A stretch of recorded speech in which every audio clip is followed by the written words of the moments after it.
శ్రీకాకుళం ఇది ఒక ప్రశాంతమైన ప్రదేశం.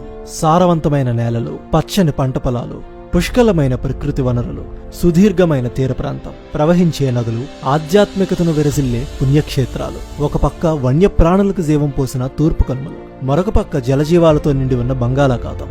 ఈ రెండింటి మధ్య ఉన్న అందమైన జిల్లా శ్రీకాకుళం జిల్లా. ఇది మనకు తెలిసిన, చూసిన, అనుభవిస్తున్న వాస్తవాలు. అయితే మనకి ఇంకా తెలియనటువంటి గర్వించదగ్గ చరిత్ర ఉంది. ఎందరెందరో మెచ్చుకున్న సంస్కృతి వారసత్వం శ్రీకాకుళం దగ్గర ఉంది.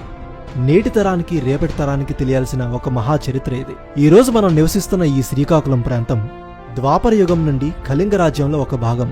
అయితే నందుల పరిపాలన తర్వాత స్వతంత్ర రాజ్యంగా ప్రకృతి వనరులతో ఎంతో సంపన్నమైనటువంటి ఈ ప్రదేశం, బలమైన సైన్యం, పటిష్టమైన నావికాదళంతో బంగాళాఖాతంని ఆనుకుని కళింగ రాజ్యం ఏర్పడింది.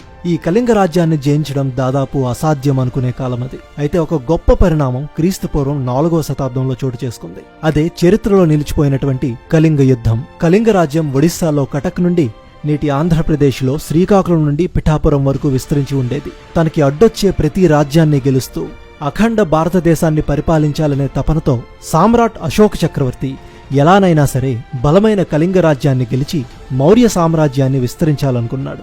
ఈ చిన్న రాజ్యాన్ని గెలవడం తన తాతల వల్లే కుదరలేదు అని అనుకున్నాడేమో. సైన్యాన్నంతటిని మూటగట్టుకుని అశోకుడు చేసినటువంటి ఒక